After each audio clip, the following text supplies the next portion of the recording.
అందరికీ నమస్కారం. నా పేరు స్తంభంకాడి గంగాధర్. ఇవాళ మనం భారతీయ సనాతన ధర్మం యొక్క గొప్పతనాన్ని చెప్పుకోబోతూ ఉన్నాం. మరి మన భారతదేశ సనాతన ధర్మం అత్యంత ప్రాచీనమైనది, నిత్య నూతనమైనది, శాశ్వతమైనది.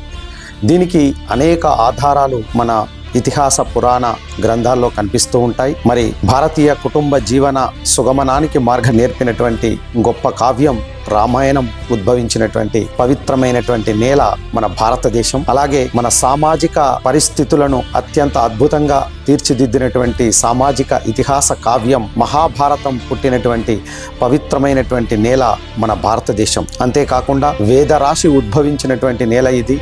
విశ్వంలో నాగరికత కన్ను తెరవక ముందే ప్రపంచానికి వేద విజ్ఞానాన్ని అందించినటువంటి అద్భుతమైనటువంటి దేశం, మన నాగరికమైనటువంటి దేశం మన భారతదేశం.